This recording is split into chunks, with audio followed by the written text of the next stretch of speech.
मैं जीसी बिश्नोई आज आपके सामने फिर से हाजिर है एक नया टॉपिक जिसको अपन कंटिन्यू कर रहे थे। लास्ट वाली क्लास में हम पढ़ रहे थे राजस्थान के भौतिक प्रदेश। आज अपन राजस्थान के भौतिक प्रदेशों के साथ में कंटिन्यू है। जो भी मित्रगण हमसे जुड़ चुके हैं इस सेशन को एक बार अपने दोस्तों के साथ में साझा कर दें। ओके, तो हम पढ़ रहे थे राजस्थान के भौतिक प्रदेश के संदर्भ में हम चर्चा कर रहे थे। लास्ट टाइम हमने बात करी थी कि राजस्थान के भौतिक प्रदेशों का जो विभाजन है 7 भागों में किया था। सबसे पहले प्रोफेसर वीसी मिश्रा के द्वारा 1968 में 7 भौतिक प्रदेशों में उसका विभाजन किया था। उनकी पुस्तक ही राजस्थान का भूगोल यानी कि ज्योग्राफी ऑफ राजस्थान, और उसका जो प्रकाशन किया था वो नेशनल बुक ट्रस्ट में किया गया था। ये कल वाली क्लास में हमने डिस्कशन किया था। और राजस्थान के भौतिक प्रदेश कौन से 4 हैं उनको हमने अलग अलग तरीके से विभाजित किया था। आज हम पढ़ेंगे उन 4 भौतिक प्रदेशों के बारे में। सामान्य परिचय से अपन स्टार्ट करते हैं। ओके, सबसे पहले अपन देखते हैं कि राजस्थान के जो भौतिक प्रदेश हैं, हमने बनाया था कि यहां पर हमारा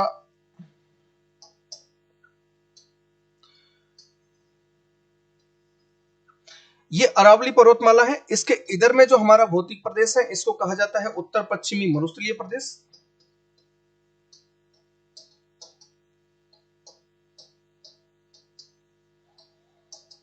ये है उत्तर पश्चिमी मरुस्थलीय प्रदेश। इसके बाद में ये है जो मध्यवर्ती अरावली प्रदेश।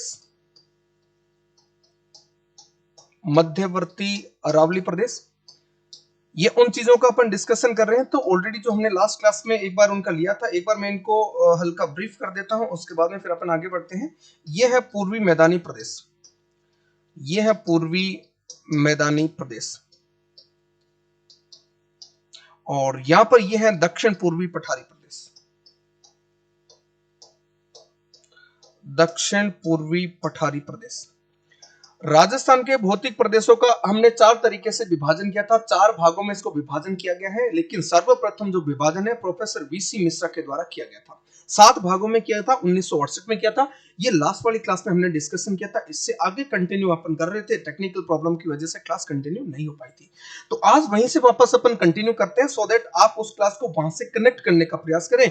आज हम पढ़ने जा रहे हैं कि राजस्थान के जो 4 भौतिक प्रदेश है, जो किस आधार पे भौतिक प्रदेशों का विभाजन हुआ है। यदि आपसे विभाजन के संदर्भ में पूछा जाए तब आपको बताना कि सर ये विभाजन जो हुआ है वो जलवायु तथा धरातल के आधार पे है। जलवायु और धरातल के आधार पर इनका अलग अलग प्रकार से 4 भौतिक प्रदेशों में वर्तमान में विभाजन देखने को मिलता है। जो इधर अरावली के जो पश्चिम में पड़ता है उत्तर पश्चिमी मरुस्थलीय प्रदेश कहा जाता है। दूसरा जो मध्यवर्ती अरावली प्रदेश जिसको कहा जाता है। इसके बाद में पूर्वी मैदानी प्रदेश और दक्षिण पूर्वी पठारी प्रदेश। इस तरीके से ये 4 भौतिक प्रदेश हमें देखने को मिलते हैं। क्या सारे दोस्त हमसे जुड़ चुके हैं? जितने भी दोस्त यहाँ पे जुड़े हैं एक बार इस वीडियो को अपने दोस्तों के साथ में साझा कर दें और कमेंट करके बताएं क्या ये यहाँ तक आप कनेक्ट कर पा रहे हैं। जो कल वाली जो हमारी क्लास हुई थी। Good evening, very good evening all of you, सबको प्रणाम मेरा। जो भी दोस्त हमसे जुड़ चुके हैं इस सेशन को शेयर कर देते हैं सारे मित्रों के साथ में। और यहाँ बताइए कि हमारी क्लास में हम बता रहे हैं कि कल वाली क्लास से क्या आप कनेक्ट कर पा रहे हैं, यहां से आगे बढ़ा जाए। Yes, okay. अभी देखते हैं इन सामान्य परिचय के अंतर्गत देखते हैं कि सर जो उत्तर पश्चिमी मरुस्थलीय प्रदेश हो गया, मध्यवर्ती अरावली प्रदेश हो गया, पूर्वी मैदानी प्रदेश और दक्षिण पूर्वी पठारी प्रदेश। अब हम क्या पढ़ने जा रहे हैं, सबसे पहले ये अपन डिस्कशन करते हैं। देखो, सबसे पहले मुझे बताइएगा ये जो हमारे भौतिक प्रदेश है, कौन सा भौतिक प्रदेश प्राचीनतम कौन से भूखंड के अंतर्गत आता है, ये सबसे महत्वपूर्ण बात है। सर प्राचीनतम भूखंड की यदि मैं बात करूं, यदि मैं बात करूं तो हमारी पृथ्वी स्टार्टिंग में कुछ इस तरीके से थी, जिसके बारे में अपन देखते हैं। देखो यहां जैसे कि मैं बात करूं स्टार्टिंग में जो हमारा महाद्वीप के जो बनने का क्रम था, तो यहां पर कुछ इस तरीके से महाद्वीप हुआ करता था। यानी कि एक ही महाद्वीप हुआ करता था, एक ही महासागर हुआ करता था। यानी कि ये जो महासागर है इसको कहा जाता था पेंथालासा, इसको कहा जाता था पेंथालासा। और जो एक महाद्वीप था उसको बोला जाता था पेंजिया, उसको बोला जाता था पेंजिया। समय का परिवर्तन हुआ और ये क्या हुआ था, जो पेंजिया है 2 भागों में टूट जाता है। पेंजिया 2 भागों में टूट जाता है, तो पेंजिया वाला ये जो स्थलाकृति है ये कुछ इस तरीके से बन जाती है, 2 भागों में टूट जाती है। सर 2 भागों में टूट जाती है तो ऊपर वाला जो भाग होता है इसका नाम दिया जाता है अंगारा लैंड, इसका नाम दिया जाता है अंगारा लैंड। और जो नीचे वाला भूभाग है इसको बोला जाता है गोंडवाना लैंड, इसको बोला जाता है गोंडवाना लैंड। यानी कि जो हमारा एक महाद्वीप हुआ करता था पेंजिया, अब पेंजिया दो भागों में विभाजित हो चुका है, ऊपर वाला अंगारा लैंड और नीचे वाला गोंडवाना लैंड। और इसके बीच में जो जल राशि आ चुकी है, इस जल राशि का नाम क्या गया? इसको बोला गया टैथिस सागर। इसको बोला गया टैथिस सागर। ओके, फिर होता क्या है, जैसे कि फॉर एग्जांपल ये आपके दो अलग अलग भागों में यहां से विभाजित हो जाता है, समय के हिसाब से ये ऊपर की तरफ में गति करते हैं, ऊपर की तरफ में यानी कि उत्तर दिशा में गति करते हैं। ये पहले दक्षिण ध्रुव पर चिपके होते हैं और उत्तर की दिशा में गति करते हैं। उसके बाद में उत्तर की दिशा में गति करने के उपरांत ये अलग अलग प्रकार की चट्टानों में टूटने का काम करते हैं, यानी कि कुछ ऊपर की ये अलग अलग प्लेटों के रूप में विभाजित हो जाते हैं। इसलिए उत्तरी जो भी अपन महाद्वीप जो देखते हैं ना, वो हमारे अंगारा लैंड के हिस्सा है। जैसे कि मैं बात करूं उत्तरी अमेरिका, हमारा जो उत्तरी अमेरिका है वो किसके अंतर्गत आएगा? अंगारा लैंड में आएगा। जैसे कि मैं बात करूं सर यूरोप की, तो यूरोप किस में आएगा? अंगारा लैंड में आएगा। उसी टाइप से मैं बात करूं यदि एशिया का जो उत्तरी भाग है वो भी किस में आता है? अंगारा लैंड में आता है। यानी कि वर्तमान में जो जो महाद्वीप आपको उत्तरी भाग में दिखते हैं वो अंगारा लैंड के भाग है, और जो नीचे दिखाई देते हैं वो गोंडवाना लैंड के भाग है। नीचे वालों में यदि मैं बात करूं गोंडवाना लैंड के अंतर्गत आपको दिखाई देगा सर दक्षिण अफ्रीका, दक्षिण अमेरिका हमें दिखाई देता है दक्षिण अमेरिका, और अगला जो है हमारा दक्षिण में अफ्रीका, अफ्रीका। और अपन बात करते हैं ऑस्ट्रेलिया की, और अपन बात करें ऑस्ट्रेलिया की, तो ऑस्ट्रेलिया ये किसके हिस्से के अंतर्गत आता है? तब आपको बताना है गोंडवाना लैंड के अंतर्गत आते हैं। ये जब आगे बढ़ते हैं तो उसी के दौरान क्या होता है कि एक इंडो ऑस्ट्रेलियन प्लेट होती है जो गोंडवाना लैंड से यहां पर टक्कर मारती है, और एक आपका हिमालय पर्वतमाला का निर्माण होता है। हिमालय पर्वतमाला से नदियों के द्वारा उत्तर भारत के विशाल मैदान का निर्माण होता है, और प्रायद्वीपीय पठार वगैरह इस टाइप से भारत का निर्माण होता है। बड़ा बड़ा ये समझ के चलिएगा। तो भारत का जो वर्तमान में हमारा जो राजस्थान है वो किसके अंतर्गत आता है? तो आपको समझना है कि ये जो राजस्थान का जो एरिया है दो स्थलाकृतियों के अंतर्गत आता है। उसमें से एक का नाम आपको समझना है टैथिस सागर के अंतर्गत, एक जो आता है वो टैथिस सागर के अंतर्गत आता है, एक आएगा टैथिस सागर के अंतर्गत, और एक जो आएगा वो आएगा गोंडवाना लैंड के अंतर्गत। एक आएगा गोंडवाना लैंड के अंतर्गत, एक आएगा गोंडवाना लैंड के अंतर्गत। लेकिन यहां अति महत्वपूर्ण बात यह है कि जो आपका अंगारा लैंड है, जो अंगारा लैंड है, राजस्थान का कोई भी भूभाग अंगारा लैंड के अंतर्गत नहीं आता है। राजस्थान का या भारत का कोई भी भूभाग अंगारा लैंड के अंतर्गत नहीं आता है। या तो आपका टैथिस सागर के अंतर्गत आएगा या फिर आपका गोंडवाना लैंड के अंतर्गत आएगा। क्या यहां तक आप इस बात को समझ पा रहे हैं? नमस्ते सर, नमस्ते सर, सबको नमस्ते। जो भी दोस्त हमसे जुड़ चुके हैं उन सबका स्वागत है इस लाइव सेशन में, और अपने दोस्तों के साथ में इसको साझा करें। और मुझे एक बार बता दीजिएगा कि ये जो चीज हम बता रहे हैं कि राजस्थान है जो कौन से प्राचीनतम भूखंड का अवशेष है, यानी कि टैथिस सागर का अवशेष होगा या गोंडवाना लैंड का अवशेष होगा। अंगारा लैंड कोई भी राजस्थान के भौतिक प्रदेश के अंतर्गत नहीं आएगा। ये सबसे महत्वपूर्ण बात है।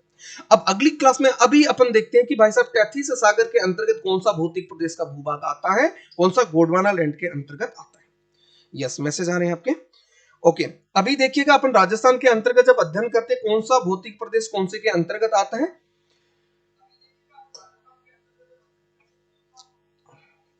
यहां पे समझने का प्रयास करते हैं। यहां पे समझिएगा, ये हमारी अरावली पर्वतमाला होगी, ये है हमारा उत्तर पश्चिमी मरुस्थलीय प्रदेश, ये है हमारा उत्तर पश्चिमी मरुस्थलीय प्रदेश,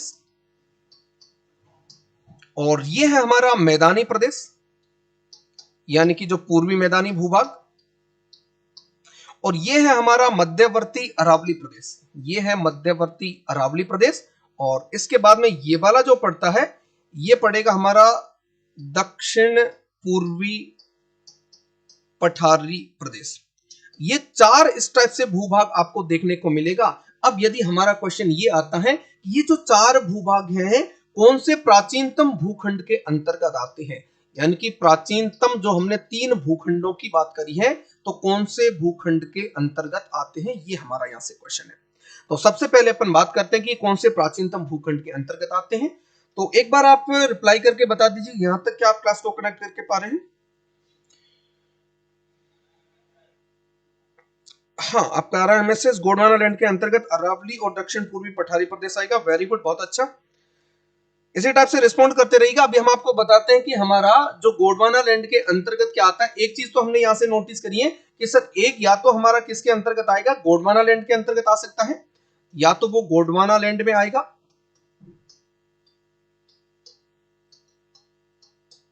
और या फिर कोई ऐसा भूभाग होगा जो हमारा टैथीस सागर के अंतर्गत आएगा, या फिर वो आएगा टैथीस सागर के अंतर्गत,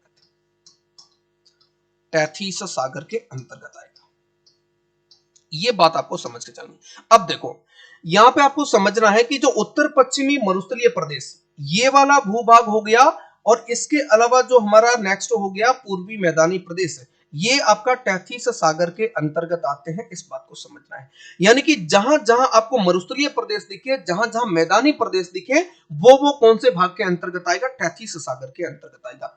यहां से इतना समझना है कि पहले कभी यहां पर टैथीस सागर हुआ करता था, टैथीस सागर पीछे खिसक गया, यानी कि आपका हिंद महासागर की तरफ, और जो पीछे मिट्टी बच गई, यानी कि जहां जहां मिट्टी वाला प्रदेश दिखे, सर मिट्टी तो पूर्वी मैदानी प्रदेश में दिखाई देती है और मरुस्थलीय प्रदेश में दिखाई देती है। अरावली और दक्षिण पूर्वी पठारी प्रदेश में मिट्टी दिखाई देती है क्या, नहीं देती है। तो इतना समझिए, उत्तर पश्चिमी मरुस्थलीय प्रदेश हो गया और पूर्वी मैदानी प्रदेश हो गया, ये टैथीस सागर के अंतर्गत आता है। और जहां जहां आपको पथरीला प्रदेश दिखे, सर पथरीला प्रदेश तो अरावली वाला हो गया, जी हाँ, पथरीला प्रदेश तो आपका अरावली वाला हो गया, और जो दक्षिण पूर्वी पठारी प्रदेश है ये भी कौन सा प्रदेश हो गया, पथरीला प्रदेश हो गया। तो जो जो आपका पथरीला प्रदेश है वो किसके अंतर्गत आ जाएगा, गोंडवाना लैंड का हिस्सा बन जाएगा। यदि आपसे पूछे कि सर राजस्थान का कौन सा भूभाग अंगारा लैंड के अंतर्गत आता है, तब आपको बताना है राजस्थान का कोई भी भूभाग अंगारा लैंड के अंतर्गत नहीं आएगा। यानी कि जहां जहां मिट्टी दिखे वहां वहां टैथीस सागर बताना, जहां जहां पथरीला प्रदेश दिखे वहां वहां गोंडवाना लैंड बताना। सर मिट्टी तो मुझे उत्तर पश्चिमी मरुस्थलीय प्रदेश में दिखती है, दूसरा मुझे पूर्वी मैदानी प्रदेश में दिखती है, तो वहां बता देना ये टैथीस सागर के भूभाग है। उसके बाद में जहां जहां पथरीला मतलब अरावली पर्वतीय प्रदेश दिखाई दे, और जहां जहां दक्षिण पूर्वी पठारी प्रदेश दिखाई दे, उसको गोंडवाना लैंड का हिस्सा मान लेना। इतनी बात आपको यहां तक समझ में आई क्या?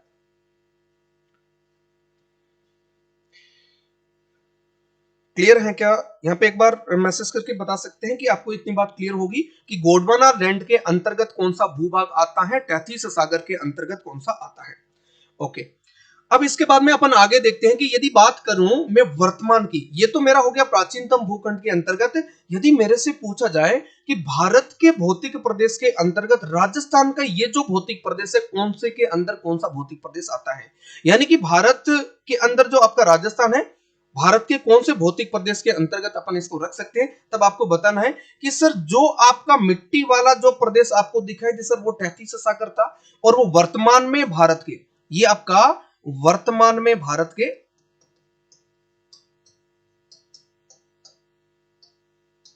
उत्तरी विशाल मैदान के अंतर्गत आता है, उत्तरी विशाल मैदान के अंतर्गत आता है, उत्तरी विशाल मैदान के अंतर्गत आता है, उत्तरी विशाल मैदान के अंतर्गत आता है।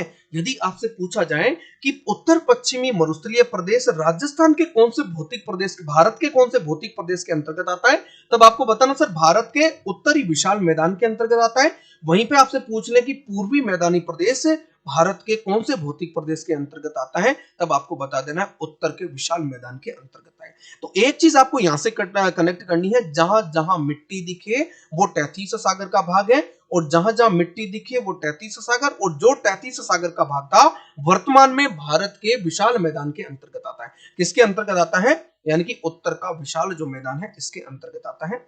यह चीज आपको यहां से कनेक्ट करते हुए चलिए। अब दूसरी तरफ आते हैं, जो आपका गोंडवाना लैंड के अंतर्गत आता है, जो हमारा गोंडवाना लैंड के अंतर्गत आता है, तो वहां पर समझना है वर्तमान में भारत के कौन से भौतिक प्रदेश के अंतर्गत आता है, तब आपको बताना है कि सर ये आता है प्रायद्वीपीय पठार के अंतर्गत। प्रायद्वीपीय पठार के अंतर्गत आता है हमारा जो जो भूभाग गोंडवाना लैंड का अवशेष था। सर इसमें तो आपका आ जाएगा अरावली पर्वतीय प्रदेश, और इसी के अंतर्गत आपका पड़ता दक्षिण पूर्वी पठारी प्रदेश, जी हाँ। तो प्रायद्वीपीय पठार के अंतर्गत कौन कौन सा आता है, तब आपको बताना है दक्षिण पूर्वी पठारी प्रदेश, दक्षिण पूर्वी पठारी प्रदेश आ जाएगा, प्लस आपका आ जाएगा अरावली प्रदेश, प्लस हमारा कौन सा आ जाएगा, अरावली प्रदेश आ जाएगा। तो ये जो आपका दक्षिण पूर्वी पठारी प्रदेश हो गया और जो हमारा अरावली प्रदेश हो गया, ये प्रायद्वीपीय पठार के अंतर्गत आते हैं। और ये प्रायद्वीपीय पठार वाला ये जो हिस्सा है प्राचीन काल में गोंडवाना लैंड का अवशेष था। और ये जो हमारा है तैतीस सागर के अवशेष कौन से, जहां जहां मिट्टी दिखे, यानी कि उत्तर पश्चिमी मरुस्थलीय प्रदेश और पूर्वी मैदानी प्रदेश, ये किसके अंतर्गत आते हैं सर, जो मिट्टी होगा मिट्टी वाले प्रदेश में आएगा, यानी कि उत्तर भारत के विशाल मैदान के अंतर्गत आते हैं। तो इसमें कौन सा भूभाग आता है, तो उसको लिख देते हैं अपन उत्तर पश्चिमी मरुस्थलीय प्रदेश, उत्तर पश्चिमी मरुस्थलीय प्रदेश, उत्तर पश्चिमी मरुस्थलीय प्रदेश। एक तो ये आ जाता है और दूसरा कौन सा आ जाएगा, दूसरा आ जाएगा पूर्वी मैदानी प्रदेश, दूसरा आएगा पूर्वी मैदानी प्रदेश।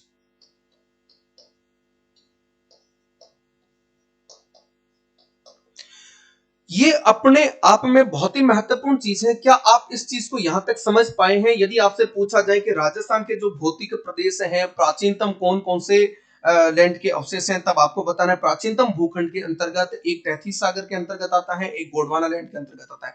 ऐसे दिमाग में लगाना कि जहां जहां तैतीस सागर का अवशेष पूछे ना, जहां जहां मिट्टी दिखे उसको तैतीस सागर बता देना, और जहां जहां आपको पथरीला प्रदेश दिखे उसको गोंडवाना लैंड बता देना। और वर्तमान भारत के संदर्भ में यदि आपसे पूछा जाए तो जहां जहां आपको पथरीला दिखे प्रायद्वीपीय पठार बता देना, यानी कि पथरीला अरावली हो गया और दक्षिण पूर्वी पठारी प्रदेश हो गया। और जहां जहां आपको मैदान दिखे उसको मैदानी प्रदेश के अंतर्गत बता देना, यानी कि उत्तर पश्चिमी मरुस्थलीय प्रदेश और पूर्वी मैदानी प्रदेश।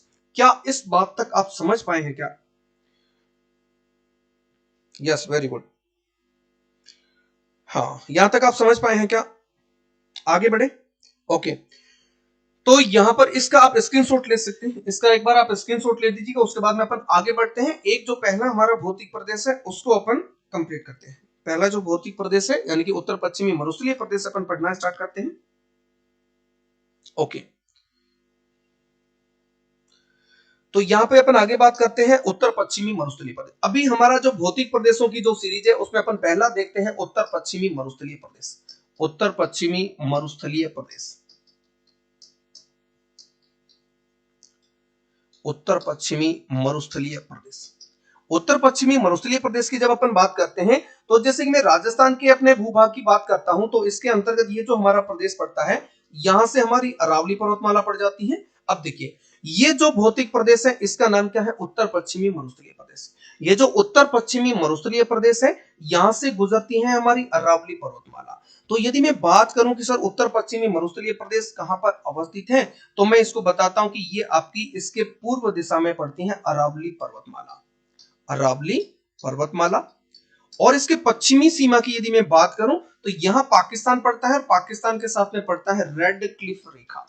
कौन सी पड़ती है, पाकिस्तान के साथ में रेड क्लिफ रेखा इसके पश्चिम में पड़ती है। इसके पूर्व दिशा में अरावली पर्वतमाला पड़ती है। यदि इसके उत्तर में बात करूं तो सर यहां पर पड़ता है पंजाब और हरियाणा, यहां पर पड़ेगा पंजाब तथा हरियाणा। और यदि इसके दक्षिण की बात करूं तो यहां पर आपका कच्छ का रण पड़ेगा, यहां पर पड़ेगा कच्छ का रण गुजरात, कच्छ का रण गुजरात पड़ेगा। इस बात को यहां से समझना है। इतना बात समझ में आ रहा है। हम पढ़ रहे हैं उत्तर पश्चिमी मरुस्थलीय प्रदेश, और जो उत्तर पश्चिमी मरुस्थलीय प्रदेश है ये कहां पर अवस्थित है सर, अभी हमने मैप के माध्यम से समझा था, यानी कि जो अरावली पर्वतमाला इसके पश्चिम दिशा में पड़ता है और जो रेड क्लिफ रेखा है इसके पूर्व दिशा में पड़ता है। पंजाब तथा हरियाणा इसके उत्तरी सीमा पर है और कच्छ का रण गुजरात वाला जो क्षेत्र है वो इसके दक्षिणी भूभाग पर अवस्थित है। इसके बीच में जो अवस्थित है उसको अपन बोलते हैं उत्तर पश्चिमी मरुस्थलीय प्रदेश। यहां तक सबको बात क्लियर हुई क्या? उत्तर पश्चिमी मरुस्थलीय प्रदेश के संदर्भ में सारे समझ पा रहे हैं क्या? जी सर, जी sir, yes sir, very good. Okay, अभी इसके बाद में देखिएगा, अभी अपन इसके बारे में सामान्य चर्चा करते हैं कि उत्तर पश्चिमी मरुस्थलीय प्रदेश में और क्या क्या चीजें पाई जाती है। ये देख लिया हमने इसकी सीमा रेखा के बारे में। अब अपन बात करते हैं कि सर इसमें कितने जिले शामिल है। यदि मैं बात करूं इसमें जिले कितने शामिल है, तब आपको बताना कि सर इसमें 12 जिले शामिल है। कितने जिले शामिल है? 12 जिले शामिल है। यानी कि अरावली के इधर में जो जिले पड़ते हैं वो 12 जिले इसके अंतर्गत आते हैं। यदि जिलों का आपसे यदि नाम पूछा जाए तब आपको यहां से बताना है, यहाँ पे हमारा गंगानगर हो जाएगा, इधर हनुमानगढ़ हो जाएगा, इधर हमारा पड़ जाएगा शेखावाटी क्षेत्र, इधर हमारा हो जाएगा शेखावाटी क्षेत्र। इसके बाद में यहाँ पर नागौर हो जाएगा, पाली हो जाएगा, नीचे हमारा जालोर बन जाएगा, बाड़मेर हो जाएगा, जोधपुर हो जाएगा, जैसलमेर हो जाएगा, बीकानेर हो जाएगा, चूरू हो जाएगा।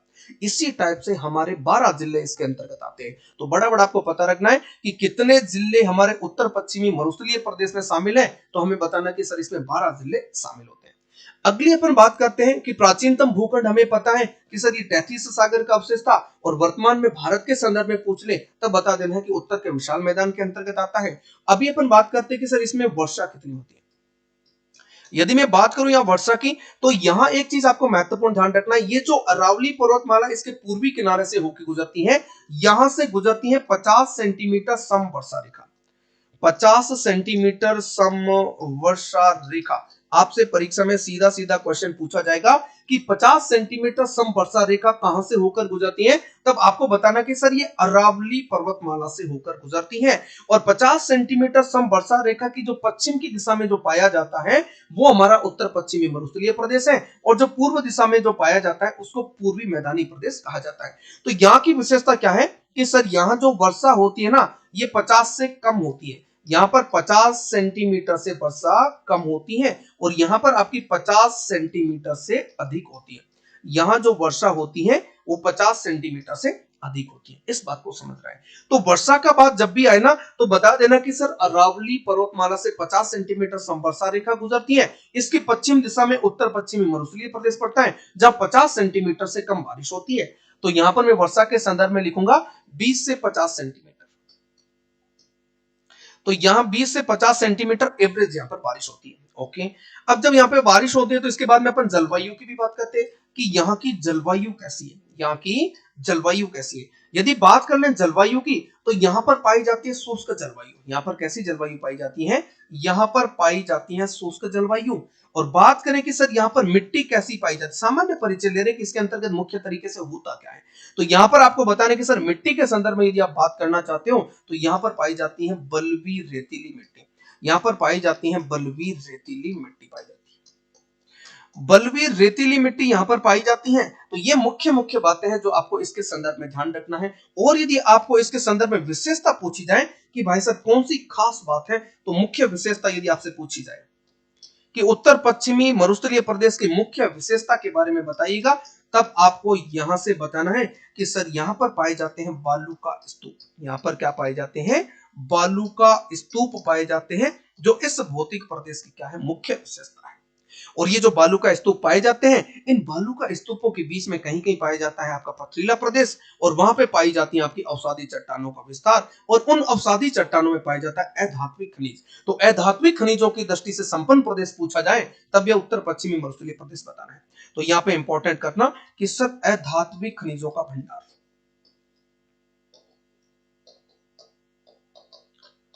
तो अधात्विक खनिजों का भंडार आपको किस प्रदेश को बताना है, तब आपको बताना है उत्तर पश्चिमी मरुस्थलीय प्रदेश। यदि आपसे पूछे सर अधात्विक खनिज क्यों पाए जाते हैं, तब आपको बताना कि सर जहां जहां अवसादी चट्टानें पाई जाए, जहां जहां अवसादी चट्टानें पाई जाए, तो वहां वहां क्या पाया जाएगा, अधात्विक खनिज पाया जाएगा। और यहाँ पर अधात्विक खनिजों की अपन बात करें तो इसके संदर्भ में आगे चर्चा करें। यहाँ पर रॉक फॉस्फेट पाया जाता है, जिप्सम यहाँ पर पाया जाता है, कोयला यहाँ पर पाया जाता है, पेट्रोलियम यहाँ पर पाए जाते हैं, गैस के भंडार यहाँ पर पाए जाते हैं, चूना और बलुआ पत्थर के भंडार यहाँ पर मुख्य तौर से देखने को मिलते हैं इस वाले भौतिक प्रदेश के अंतर्गत। एक बार आपके कमेंट देख लेता हूं। 50 सेंटीमीटर, 25 सेंटीमीटर भी आपने लिखा है, वेरी गुड, बिल्कुल समझ पा रहे हैं 25 सेंटीमीटर क्या है। जो 25 सेंटीमीटर समवर्षा रेखा है वो यहां से होके गुजरती, बहुत अच्छा। आप बता रहे हैं कि 25 सेंटीमीटर समवर्षा रेखा है जो इस उत्तर पश्चिमी मरुस्थलीय प्रदेश को फिर से दो भागों में विभाजित करती है। एक बन जाएगा शुष्क मरुस्थलीय प्रदेश और दूसरा बन जाएगा अर्ध शुष्क मरुस्थलीय प्रदेश। Very good evening, very good evening सबको। ओके, अब इसके बाद में आगे चलिएगा, आगे अपन बात करेंगे। एक बार मुझे कमेंट करके बता दीजिए यहां तक ये सारी बात आपको क्लियर हुई क्या। यहाँ पे हम क्या पढ़ने जा रहे हैं, उत्तर पश्चिमी मरुस्थलीय प्रदेश के अंतर्गत है। सर उत्तर पश्चिमी मरुस्थलीय प्रदेश है कहां पर, तब आपको बताना सर जो अरावली पर्वतमाला है इसके पश्चिम का भूभाग, पश्चिम में कहां तक सर, ये रेड क्लिफ रेखा पाकिस्तान तक आपका फैला हुआ है। इसके उत्तर की बात करूं पंजाब तथा हरियाणा आता है, दक्षिण में कच्छ का रण गुजरात पड़ता है। 50 सेंटीमीटर वाली अरावली पर्वतमाला इसको सीमांकित करती है। दूसरा बात करें तो 12 जिले इसके अंतर्गत आते हैं, और वर्षा आपकी 20 से 50 सेंटीमीटर होती है। जलवायु शुष्क है। मिट्टी की बात करें बलुई रेतीली मिट्टी, मुख्य विशेषता बालू का स्तूप का पाया जाना, और यहाँ पर अत्यधिक अधात्विक खनिज पाए जाते हैं। कौन से पाए जाते हैं? अधात्विक खनिज, जिसके लिए उत्तरदायी चीज कौन सी? आपकी अवसादी चट्टान है। इसके बाद में एक महत्वपूर्ण और चर्चा अपन करते हैं। यदि आपसे पूछा जाए ना, यदि यहाँ पर आपसे पूछा जाए कि सर यहाँ पर जनसंख्या कितनी निवास करती है, जो कि महत्वपूर्ण फैक्ट है। यदि आपसे पूछा जाए कि सर इस भौतिक प्रदेश में कितनी जनसंख्या निवास करती है, तब आपको बताना कि सर यहाँ पर 61% जनसंख्या निवास करती है। सॉरी, क्षेत्रफल की बात कर रहा हूं। किसकी बात कर रहा हूं मैं क्षेत्रफल की बात कर रहा हूं। ओके, यदि आपसे पूछा जाए कि सर यहाँ पर कितना क्षेत्रफल है, तो जनसंख्या की अपन बात करते हैं, लेकिन पहले अपन बात कर लेते हैं क्षेत्रफल की, कि सर ये वाला है जो कितने भूभाग पर फैला हुआ है। तब आपको बताना कि सर यहाँ का जो क्षेत्रफल है वो 61% है। और यदि आपसे पूछा जाए कि सर यहाँ पर जनसंख्या कितनी पाई जाती है, तब आपको यहाँ पर बताना है कि जनसंख्या यहाँ पर 40% पाई जाती है। कितनी जनसंख्या निवास करती है? 40% जनसंख्या निवास करती है। 61%, यदि आपसे पूछा जाए कि सर एग्जैक्ट कितना है, तो 61.1% यहाँ पर क्षेत्रफल पाया जाता है, जनसंख्या। यदि आपसे पूछा जाए कि सबसे बड़ा भौतिक प्रदेश कौन सा है, यदि आपसे पूछा जाए कि राजस्थान का सबसे बड़ा भौतिक प्रदेश, तो आपको इसको बताना है कि सर ये है जो सबसे बड़ा भौतिक प्रदेश, ये सबसे बड़ा भौतिक प्रदेश, बड़ा भौतिक प्रदेश।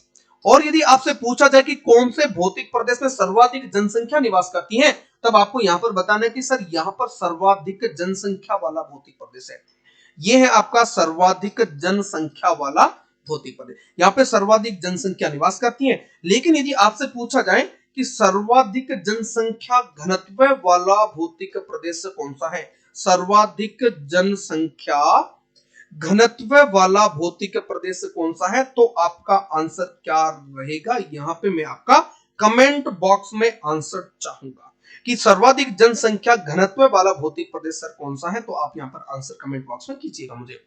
लेकिन आपसे पूछा जाए सर सबसे बड़ा भौतिक प्रदेश, तब आपको बताना है कौन सा? उत्तर पश्चिमी मरुस्थलीय प्रदेश। सर्वाधिक जनसंख्या वाला भौतिक प्रदेश, तब भी उत्तर पश्चिमी मरुस्थलीय प्रदेश, क्योंकि 40% जनसंख्या निवास करती है। यदि आपसे पूछा जाए कि सर्वाधिक जनसंख्या घनत्व वाला भौतिक प्रदेश, तो कौन सा बताओगे? कमेंट देख लेता हूं आपके। पूर्वी प्रदेश, मैदानी प्रदेश, वेरी गुड, बहुत अच्छा, आपके कमेंट आ रहे हैं। उत्तर पूर्वी भौतिक प्रदेश आपका आ गया 40%, यस सर। 61 आप बता रहे हैं, 61.11 बता रहे हैं, बहुत अच्छा। Good evening sir, very good evening all of you, सबका स्वागत है इस सेशन में। जो भी मित्रगण जुड़े हैं एक बार फिर से साझा कर दें, बहुत सारी महत्वपूर्ण बातें आप पढ़ने वाले हैं। अभी इस चीज को प्रमाणित करने वाले हैं कि यहाँ पर कभी टैथी सागर हुआ करता था। तो यदि एक बार ये चीज आपको समझ में आ गई है, तो आप कमेंट बॉक्स में यस कर दीजिएगा। और इसका मैं आपको आंसर बता देता हूं। यदि आपसे पूछा जाए कि सर सर्वाधिक जनसंख्या घनत्व वाला भौतिक प्रदेश पूछा जाए, तो पूर्वी मैदानी प्रदेश बताओगे। कौन सा बता दोगे? तो उसको बताना है कि पूर्वी मैदानी प्रदेश। जो पूर्वी मैदानी प्रदेश है ना, ये सर्वाधिक जनसंख्या घनत्व वाला है। सर वहां का जो क्षेत्रफल है ना, वो आपका 23% है, लेकिन उसमें जनसंख्या कितनी निवास करती पता है क्या? 39%, 39% जनसंख्या निवास करती है इतने से भूभाग पर। यहाँ पर भूभाग तो 61% है, लेकिन जनसंख्या 40% रहती है। सर्वाधिक जरूर रहती है, लेकिन सर्वाधिक घनत्व कहां पर हो जाएगा? दक्षिण पूर्वी पूर्वी मैदानी प्रदेश में हो जाएगा। इस बात को आपको मुख्य तरीके से ध्यान रखना है। एक बार आप इसका स्क्रीनशॉट ले लीजिएगा, फिर इसके बाद में अपन आगे बढ़ते हैं। क्लियर है क्या? एक बार स्क्रीनशॉट ले लीजिए, इसके बाद में बढ़ते हैं अपन नेक्स्ट स्लाइड पे, और उसके साथ में कुछ महत्वपूर्ण बातों की अपन चर्चा करते हैं। ओके, अभी अपन देखते हैं कि सर दूसरी महत्वपूर्ण जो ये वाला भौतिक प्रदेश है, इसकी विशेषता क्या है कि यहां पर आपका पाया जाना है टैथीस सागर। यहां पर पाया जाता है सर टैथीस सागर। और आप हमें बता दीजिए टैथीस सागर के प्रमाण, कि यहां पर टैथीस सागर के मुझे क्या चाहिए? यहां पर टैथीस सागर के प्रमाण चाहिए। टैथीस सागर के मुझे प्रमाण चाहिए। उत्तर पश्चिमी मरुस्थलीय प्रदेश की मुख्य विशेषता क्या है? टैथीस सागर का पाया जाना। और हमने कहा था कि सर ये प्राचीनतम टैथीस सागर का भूभाग था। ऐसे कैसे मान लिए टैथीस सागर का भूभाग था? क्वेश्चन एग्जाम में पूछा जाता है कि निम्न में से कौन सा इस बात को प्रमाणित करता है या नहीं करता है कि ये कभी टैथीस सागर का अवशेष था। ठीक है, तो इससे संबंधित अपन बात करते हैं कि टैथीस सागर के कौन कौन से प्रमाण है जो इस बात को स्पष्ट करते हैं कि यहां पर कभी टैथीस सागर हुआ करता था। क्या मेरे दोस्त यहां से बता पा रहे हैं? जी सर, क्लियर है। आप पढ़ाते ही मस्त हो, समझ ना आए ऐसा हो नहीं सकता। थैंक्स सर, अपना 100% देने। Thank you so much. एक प्रयास किया जा रहा है जिसके माध्यम से आपको 100% कवर कराया जाएगा। 100% ये चीज आपको कवर करवाया जाएगा। माइका सिस्ट नमकीन चट्टान भी बोलते हैं। जिल्लों का खारापन, जिल्लों का कैसा खारापन भैया?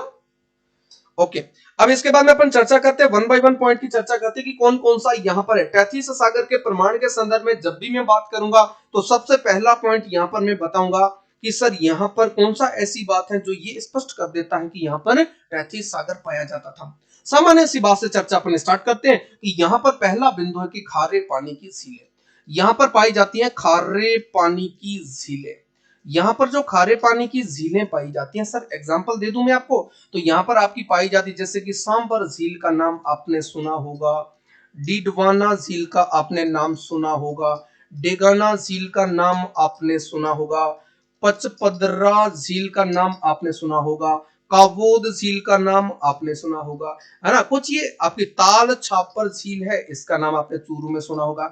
इतनी अनेकों प्रकार की जो महत्वपूर्ण खारे पानी की जो झीलें पाई जाती हैं, ये इस बात को अपने आप में क्या करती है, प्रमाणित करती है कि सर यहाँ पर क्या पाया जाता था, पहले कभी नमकीन चट्टानें पाई जाती। सर उन झीलों में पानी कहां से आता है? पानी तो बरसात से आता है। जब बरसात से पानी आता तो नमक वो आपका पानी खारा क्यों हो जाता है, या फिर वो खारे पानी की झील क्यों बन जाती है?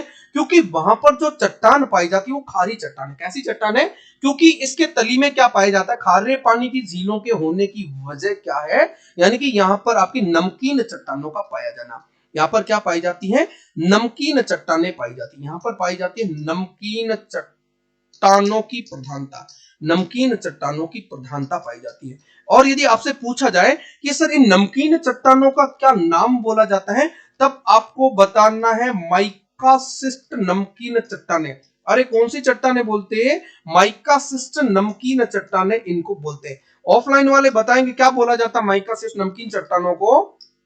माइकासिस्ट नमकीन चट्टानें पाई जाती। कैसे याद करेंगे एक बार कमेंट बॉक्स में बताना, माइकासिस्ट नमकीन चट्टानों को कैसे याद करते हैं।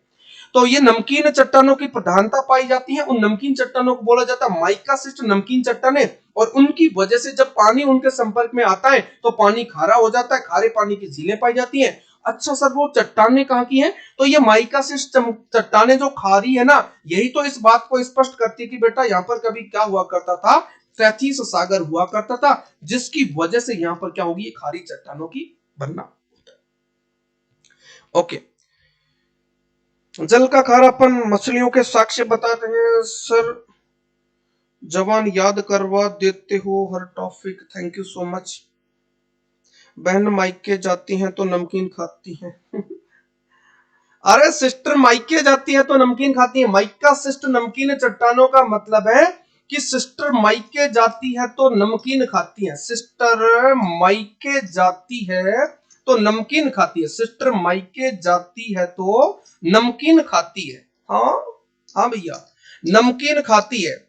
तो इसका मतलब है कि माइके जाती है तो नमकीन खाती है, तो माइका सिस्ट नमकीन चट्टान हो जाएगा, माइका सिस्ट नमकीन चट्टान हो जाएगा। इसी टाइप से आपको याद करना है। सिस्टर माइके जाती है तो नमकीन खाती, बहुत अच्छा। भाई साहब खतरनाक खिलाड़ी हो तुम भी।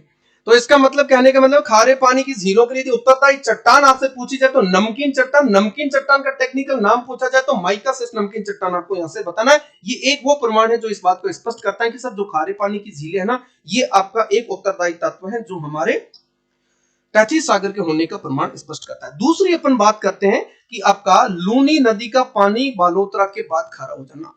लूनी का जो पानी है बालोतरा के बाद खारा हो जाना, बालोतरा के बाद खारा हो जाना, खारा हो जाना। क्या मतलब हुआ सर? यानी कि जब बालोतरा तक ये नदी चलती है तो इसमें आपका साफ पानी होता है, यानी कि स्वच्छ जल होता है, मीठा जल होता है। लेकिन बालोतरा से जैसे जैसे ये आगे बढ़ती है तो ये माइका सिस्ट नमकीन चट्टानों के संपर्क में आती है, यानी कि वो नमकीन चट्टान या खारी चट्टानें जो टैथिस सागर से निर्मित हुई है उनके संपर्क में आती हैं, और जिसके कारण क्या होता है, इसका पानी खारा हो जाता है। इसलिए आपसे क्वेश्चन पूछा जाता है कौन सी नदी को खारी तथा मीठी नदी कहा जाता है, तब अपन बताते लूनी नदी को क्या बोला जाता है, खारी तथा मीठी नदी कहा जाता है। इसको बोला जाता है खारी तथा मीठी नदी। खारी तथा मीठी नदी किसको कहा जाता है? तब आप बताते हो कि सर खारी तथा मीठी नदी तो किसको कहा जाता है? आपकी लूणी नदी को कहा जाता है खारी तथा मीठी नदी। और लूणी नदी का पानी खारा होने की वजह क्या है? तैतीस सागर का पाया जाना। तैतीस सागर की माइकासिस्ट नमकीन चट्टानें पाई जाती हैं। इन माइकासिस्ट नमकीन चट्टानों के संपर्क में जब जल आता है तो वो खारा हो जाता है। बात समझ पा रहे हैं क्या? Okay, very good. इसके बाद में अपन अगला बिंदु की चर्चा करते हैं कि इसके अलावा जो तीसरा बिंदु है उसके सापेक्ष अपन बात करते हैं और कौन सा प्रमाण हो सकता है। और सर पाया जाना है सेम की समस्या, और पाई जाती है सेम की समस्या। सर सेम की समस्या के लिए भी तैतीस सागर उत्तरदायी है? जी हाँ। कैसे उत्तरदायी है? देखो, सेम की समस्या कैसे होती है कि यानी कि जो अपने उत्तर पश्चिमी मरुस्थलीय प्रदेश में जहां सर्वाधिक सिंचाई होती है, सर सिंचाई होती है ना, तो जो आपका जल का रिसाव भूमि में ज्यादा होता है, तो जहां बालू का होती है तब तक जल आपका नीचे लेवल तक जाता, कोई फर्क नहीं पड़ता। लेकिन जल का स्तर और ज्यादा नीचे बढ़ जाता है ना, तो वहां पर जो नीचे नमकीन चट्टान है वो कैसी है? तैतीस सागर की। नाम क्या सर उसका? उनका ही तो नाम है माइकासिस्ट नमकीन चट्टाने। और जो आपका साफ जल है उसका स्तर बढ़ते बढ़ते उस खारी चट्टानों के संपर्क में आता है, तो नमक के कण आपकी धरातल पर आ जाते हैं, हमारी सतह पर आ जाते हैं, जिसकी वजह से हमारी जो भूमि बंजर हो जाती है, कृषि योग्य नहीं रह पाती है। इसी को सेम की समस्या बोला जाता है। यदि आपसे पूछा जाए कि सर सेम की समस्या से सर्वाधिक प्रभावित एरिया कौन सा है, तो उत्तर पश्चिमी मरुस्थलीय प्रदेश में, उत्तर पश्चिमी मरुस्थलीय प्रदेश में, हाँ कौन सा स्थान बन जाएगा? उत्तर पश्चिमी मरुस्थलीय प्रदेश में जो अति सिंचित जो प्रदेश है, और उसमें स्थान पूछा जाए तो गंगानगर तथा हनुमानगढ़ बताना। कौन सा स्थान बताते हैं? गंगानगर तथा हनुमानगढ़ बताते हैं। और उसमें किसी एक स्थान पर्टिकुलर का पूछा जाए तो बताते हैं अपन बड़ोपल बताते हैं। बड़ोपल कहां पड़ता है? बड़ोपल हनुमानगढ़ में पड़ता है। Good evening, very good evening. जितने भी दोस्त हमसे जुड़ चुके हैं, बिल्कुल जो आपसे क्वेश्चन पूछा जाना है उसका प्रॉपर्ली रिस्पॉन्ड करें। देखो सेम की समस्या, सेम की समस्या में क्या होता है? ये सेम की समस्या होती है पहली पॉइंट तो अति सिंचित प्रदेश में। ये कहां होती है? जहां अत्यधिक सिंचित प्रदेश होगा वहां पर होगा। और आपको पता होगा नहरों के माध्यम से सर्वाधिक सिंचाई कहां पर होती है? गंगानगर में होती है। तो जो अति सिंचित जो प्रदेश होता है, दरअसल होता क्या, मैं डायग्राम के माध्यम से आपको समझाता हूं कि सेम की समस्या क्या है। सेम की समस्या हम यहां से समझिएगा, जैसे कि ये हमारी धरातल है, जहां पर अपन क्या करते हैं, यहां जैसे बालू का विस्तार पाया जाता है, इसके ऊपर अपन क्या करते हैं, यहां पर कृषि कार्य करते हैं, कोई दिक्कत नहीं। तो यहां पर हमारी कृषि बहुत अच्छे से होती है, यहां पर सामान्य यहां पर कृषि करते जाते हैं। और यहां पर जब सामान्य जल आता है ना, तो जैसे कि मैं मान लेता हूं यहां पर जो पाई जाती है ये माइकासिस्ट नमकीन चट्टान है। माइकासिस्ट नमकीन चट्टानों को मैं बता देता हूं यहां से, ये जो पाई जाती है ये माइकासिस्ट नमकीन चट्टान, इतना समझ लीजिएगा। यहां पर जो पाया जाता है ये हमारी माइकासिस्ट नमकीन चट्टान है। ये पाई जाती हैं माइकासिस्ट नमकीन चट्टानें पाई जाती हैं। यहां पर जो चट्टानें पाई जाती हैं माइकासिस्ट नमकीन चट्टानें पाई जाती हैं। और हमारा जो यहाँ पे कृषि कार्य अपन करते हैं, जो सामान्य मरुस्थलीय प्रदेश में जो होता है, तो हमारा जब यहाँ पानी की आवक इतनी होती है कि यहां तक जाता है, यानी कि जो नॉर्मल पानी का जो स्तर है ना, वो इस माइकासिस्ट नमकीन से नहीं मिल पाता है। लेकिन होता क्या है, जो अति सिंचित प्रदेश होगा पानी का रिसाव होता जाएगा, पानी का स्तर एक दिन क्या होगा, अति सिंचित एरिया में जो दलदली क्षेत्र बन जाता है, पानी की आवक ज्यादा होगी, तो ये वाला पानी का स्तर किससे जाकर मिल जाएगा? ये मिल जाता माइकासिस्ट नमकीन चट्टानों से। ये माइकासिस्ट नमकीन चट्टानें कहां से आई सर? ये पहले हमने तो कहा था तैतीस सागर है, नीचे पाई जाती है आपकी माइकासिस्ट नमकीन चट्टानें, जो नमकीन चट्टानें या फिर खारी चट्टानें या तैतीस सागर का अवशेष। तो जब ये पानी इसके संपर्क में आया, हाँ सर इसके संपर्क में आएगा तो पानी खारा हो जाएगा। जब पानी खारा होगा तो केशिकात्मक के माध्यम से, किसके माध्यम से? केशिकात्मक के माध्यम से। ये आपका टेक्निकल वर्ड याद करना, केशिकात्मक के माध्यम से। केशिकात्मक या फिर जिसको अपन बोलते हैं कैपिलरी सिस्टम, यानी कि कैपिलरी सिस्टम के माध्यम से क्या होता है, ये जो नमक के जो कण होते हैं ना, ये हमारे इस धरातल पर यहां पर आ जाते हैं। मैं बता देता हूं, यहाँ पे ये नमकीन के जो कण थे, अभी नमकीन के कण क्या हो जाते हैं, ये ऊपर आ जाते हैं, ये नमक के कण यहां पर आ जाते हैं, ये नमक के कण यहां पर आ गए।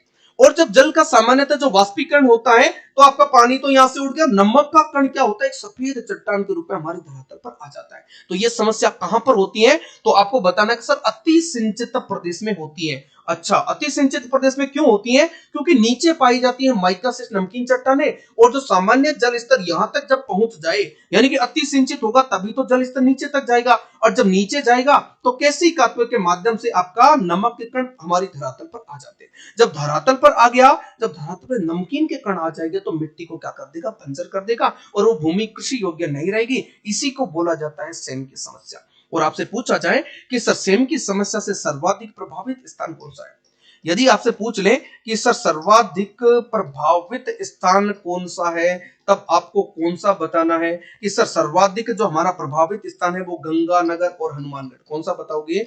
गंगानगर और हनुमानगढ़। सर वहीं तो सर्वाधिक सिंचाई होती है। जी हाँ, इसलिए तो वो सर्वाधिक प्रभावित आपका जिले है। यदि आपसे पूछा जाए कि स्थान कौन सा सर्वाधिक प्रभावित है, यदि चर्चा होगी स्थान की, तब आपको बता देना सर बड़ोपल हनुमानगढ़। कौन सा है? बड़ोपल हनुमानगढ़। और कोई मुझे बता सकता है क्या कि बड़ोपल हनुमानगढ़ क्यों फेमस है, बड़ोपल हनुमानगढ़ क्यों खास है? पहला बड़ोपल के बारे में यह कथन आपको ध्यान में रखना है कि यहाँ ये आपका सेम की समस्या से सर्वाधिक प्रभावित स्थान है और ये आपका घग्गर नदी के किनारे पर अवस्थित है और यहीं पर घग्गर नदी तथा इंदिरा गांधी नहर परियोजना आपस में काटने का कार्य करती है, जिसकी वजह से ये और ज्यादा दलदली प्रदेश बन जाता है, जिसकी वजह से ये सर्वाधिक क्या है, सेम की समस्या से प्रभावित है। और ये अत्यधिक दलदली होने के कारण यहाँ पर प्रस्तावित है राजस्थान का दूसरा पक्षी अभ्यारण्य। और मुझे बताइएगा राजस्थान का पहला पक्षी अभ्यारण्य कहां पर है? आपका आंसर है सेम की समस्या का क्या उपाय है। यदि सेम की समस्या का यदि आपसे उपाय पूछा जाए तब आपको बताना है कि इसका उपाय है जिप्सम। इसका उपाय क्या है? जिप्सम के माध्यम से, जिप्सम का छिड़काव करके आप क्या कर सकते हो, सेम की समस्या से निजात पा सकते हो। इसका उपाय या फिर निदान आप कह सकते हो। बड़ोपल बता रहे बड़ो केवलादेव घाना पक्षी विहार, वेरी गुड। सुशीला कुंवर झाला का आंसर आ रहा है घाना पक्षी विहार, घाना पक्षी विहार, वेरी गुड। और भी आ रहा है चांद का, कमला देवी का, वेरी गुड। भरतपुर, बहुत अच्छा। तो यहां पर एक बात आप बता देना कि यदि आपसे पूछा जाए कि बड़ोपल में क्या है, राजस्थान का दूसरा पक्षी अभ्यारण्य प्रस्तावित है, पहला पूछा जाए तो केवलादेव घाना पक्षी विहार आपको भरतपुर वाला बताना है। बहुत अच्छा, ओके। अब इसके बाद में अपन आगे बढ़ते हैं। यहां तक आपने ये पढ़ लिया तो एक बार चीज को यहां से हम टैथी सागर के बारे में पढ़ रहे हैं, क्या इसके प्रमाण है, इसके बारे में और थोड़ी सी अपन चर्चा कर लेते हैं। इसके बाद में सर यहां पर कुछ चीजें और पाई जाए, मैं दो चीजों को यहां पे कनेक्ट करूंगा और इस क्लास को आज यहां पर कंक्लूड करूंगा। यहां पर मैं चौथे पॉइंट की यहां पर बात कर रहा हूं कि यहां पर पाया जाता है सर पेट्रोलियम तथा खनिज के भंडार। यहां पर पाया जाता है पेट्रोलियम तथा खनिज के भंडार।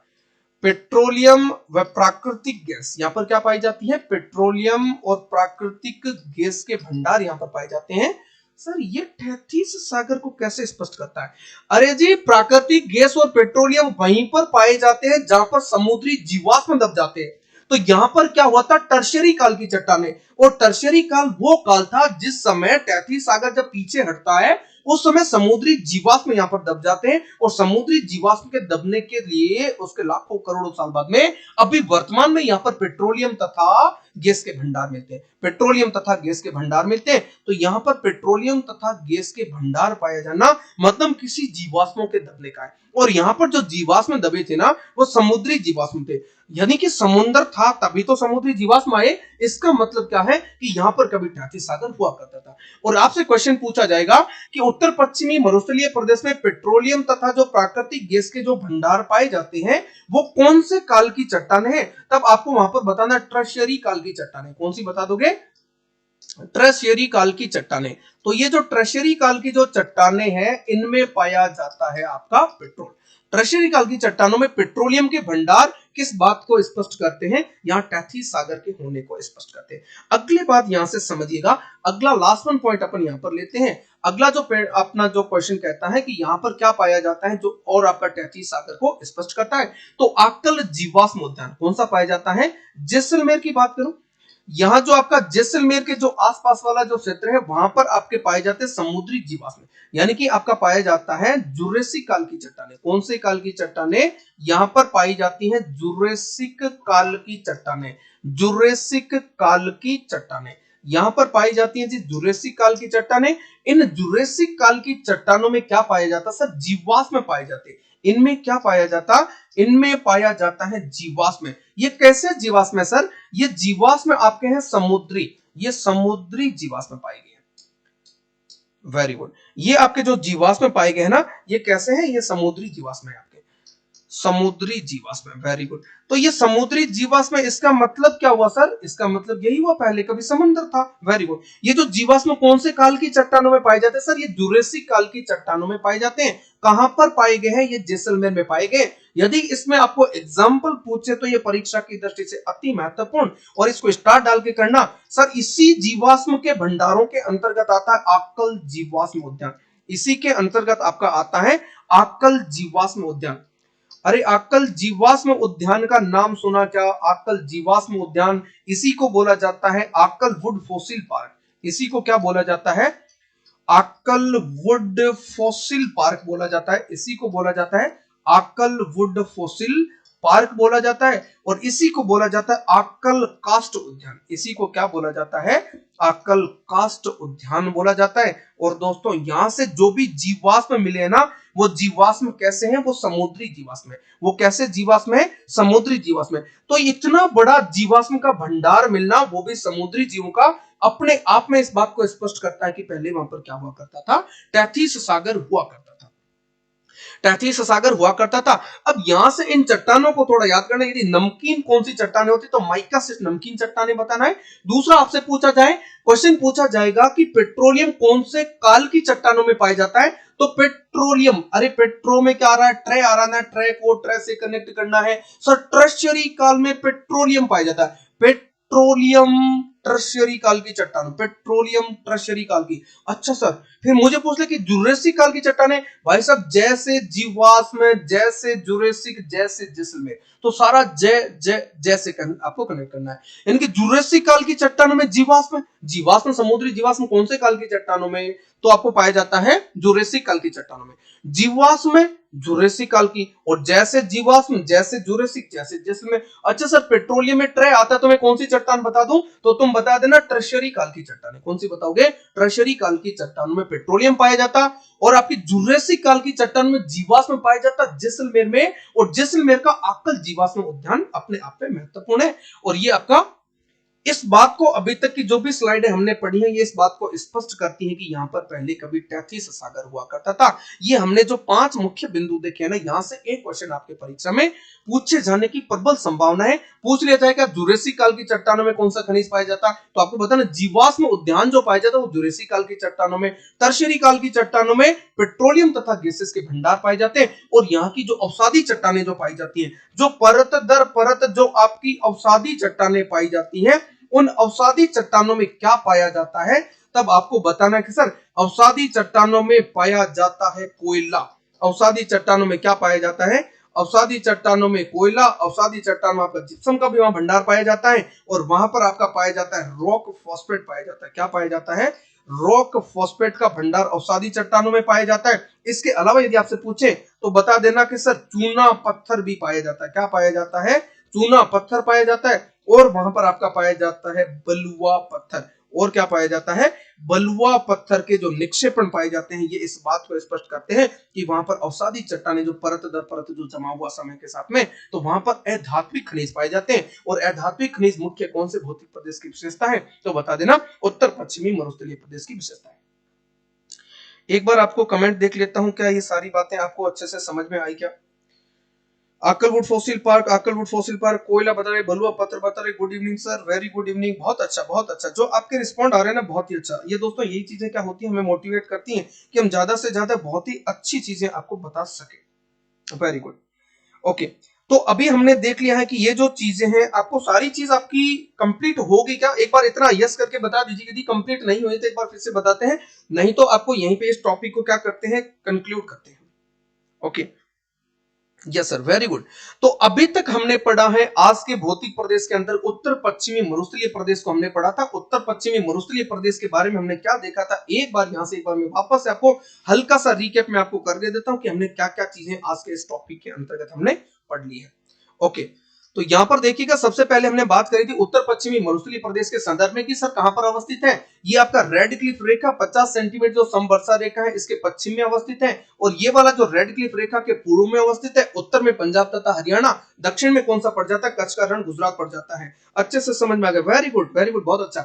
इसके बाद में अपन बात करें सर क्षेत्रफल कितना है, तो बताना 61% सर्वाधिक आपका सबसे बड़ा सर्वाधिक क्षेत्रफल वाला भौतिक प्रदेश, सर्वाधिक जनसंख्या वाला भौतिक प्रदेश। लेकिन सर्वाधिक जनसंख्या घनत्व पूछे तो कौन सा बता दोगे, आप ही ने बताया था उत्तर पश्चिमी मरुस्थलीय प्रदेश को बोला जाता है। उसके बाद में कितने जिले हैं सर, जो अरावली के पश्चिम की तरफ जो 12 जिले पाए जाते हैं वो इसके अंतर्गत आते हैं। और वर्षा की बात करो तो कितने 20 से 50 सेंटीमीटर, जिसके चलते शुष्क जलवायु पाई जाती है, बलुई रेतीली मिट्टी पाई जाती है। मुख्य विशेषता बालू का स्तूपों का पाया जाना, और यहाँ पर अधात्विक खनिजों का अभाव क्या पाया जाता है, भंडार पाया जाता है, क्योंकि यहाँ पर क्या पाई जाती है, अवसादी चट्टान। जहां जहां अवसादी चट्टान है वहां अधात्विक खनिजों का भंडार पाया जाएगा। इसके बाद में अगली बात करते हैं, और आगे हमने क्या पढ़ा था, इसके बाद में हमने कहा था सर तैतीस सागर यहाँ पाया जाता है, हमें प्रमाण बता दीजिएगा।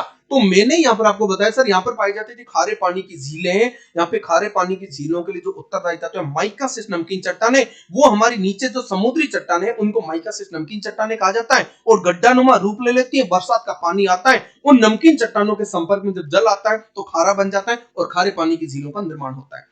तो हमने कहा था सिस्टर माइके जाती है तो सिस्टर नमकीन खाती है। खारे पानी की झीलों की ये चट्टान, बहुत सारे अपन एग्जांपल इसमें दे सकते हैं। और नमकीन चट्टानों की प्रधानता माइकासिस नमकीन चट्टानें या मुख्य तरीके से पाई जाती है। आगे की बात करते हैं दोस्तों, तो हमने यहाँ पर कहा था कि जो आपका लूनी का पानी बालोतरा के बाद में खारा हो जाना, लूनी को खारा मीठा नदी का आना, यहाँ की तैतीस सागर की वजह से नमकीन चट्टानें पाई जाती, इसके संपर्क में लूनी नदी आई, पानी खारा हो गया बालोतरा के बाद में, खारी मीठी नदी कहा जाता है। इसके बाद में हमने कहा जो जो सेम की समस्या होती है, सेम की समस्या क्या होती है, नीचे नमकीन चट्टानें पाई जाती, ऊपर हमारी क्या है कि जो मिट्टी का जमाव पाया जाता है, बलुई मिट्टी पाई जाती, कोई समस्या नहीं है। यदि बलुई मिट्टी नहीं होती तो कृषि कार्य नहीं कर पाते, लेकिन बलुई मिट्टी की वजह से कर पाते। लेकिन उसके नीचे तो कौन सी चट्टानें हैं, नमकीन चट्टानें। जब ज्यादा सिंचाई हो तो पानी का जल स्तर नीचे तक जाता है, नमकीन चट्टानों के कांटेक्ट में आता है, और क्या हो जाता है, पानी खारा हो जाता है। यहाँ पर नमक के कण ऊपर तक आ जाते हैं कैपिलरी सिस्टम या केशिकाओं के माध्यम से, और क्या हो जाता है, हमारा पूरी जमीन बंजर बना देता है, कृषि योग्य नहीं रहता है। और इसे ये अति सिंचित प्रदेश में होता है। स्थान पूछा जाए तो आपको जिले पूछा जाए तो गंगानगर और हनुमानगढ़ बताना, और स्थान पूछा जाए तो बड़ोपल बताना। बड़ोपल के बारे में 2-3 चीजें मैंने और बताई हैं, उसको बड़ा ध्यान से सुनना। इसके बाद में आपसे पूछा था कि यदि निदान पूछा जाए तो आपने बताया कि जिप्सम होता है, और सर यहाँ पर इसको खारी तथा मीठी नदी कहा जाता है। आगे देखिए, इसके बाद में हमने कहा था सर यहाँ पेट्रोलियम के भंडार कौन सी चट्टान, पेट्रोलियम टर्शियरी काल की चट्टानों में, और जीवाश्म उद्यान जो पाए जाते, जैसे जीवाश्म जुरेसिक काल की चट्टानों में जैसलमेर में पाया जाता है। और जैसलमेर में कहां पर पाया जाता है, आक्कल जीवाश्म उद्यान में पाया जाता है, आक्कल फोसिल पार्क में पाया जाता है, जिसी को अपन आक्कल कास्ट उद्यान कहा जाता है। और ये अवसादी चट्टानें जो पाई जाती है उसमें सर कोयला पाया जाता है, जिप्सम पाया जाता है, रॉक फॉस्फेट पाया जाता है, चूना पत्थर पाया जाता है, बलुआ पत्थर पाया जाता है। इतना सा देखते हैं। अब इसके बाद में अगला देखते हैं। लास्ट वन सीरीज में हमने देखा, यही तो था हमारा, पहली सीरीज से हमने स्टार्ट किया था, तो हमारा इस टाइप से एक भौतिक प्रदेश, इसके बारे में हमने सामान्य से चर्चा करी है कि तैतीस सागर के होने के प्रमाण। इसी टाइप से अगली क्लासेस में अपन कंटिन्यू रखेंगे, जिसमें अपन देखेंगे कि जो उत्तर पश्चिमी मरुस्थलीय प्रदेश को फर्दर कितने भागों में, अर्ध शुष्क में, शुष्क में 25 सेंटीमीटर समवर्षा रेखा गुजरती है। उसके बाद बालू का स्तूप युक्त प्रदेश, मुक्त प्रदेश, कितने प्रकार के बालू का स्तूप पाए जाते हैं, क्या क्या नाम होते हैं, क्या क्या विशेषता होती है, कहां कहां पाए जाते हैं, उनकी बात करेंगे। और कौन कौन से खनिज कहां कहां पर पाए जाते हैं उनकी बात करेंगे। और जो अर्ध शुष्क मरुस्थलीय प्रदेश कितने भागों में, जैसे घग्गर बेसिन हो गया, शेखावाटी बेसिन हो गया, उसके बाद में गोड़वाड़ प्रदेश हो गया, उसके बाद में नागौरी उच्चभूमि हो गया, इस प्रकार के प्रदेशों में विभाजित करके सारी चीजों को अपन वहां से क्लियर करेंगे। तो आज में क्लास में बने रहने के लिए आपका बहुत बहुत धन्यवाद। Thank you so much. मिलते हैं फिर अगली क्लास में।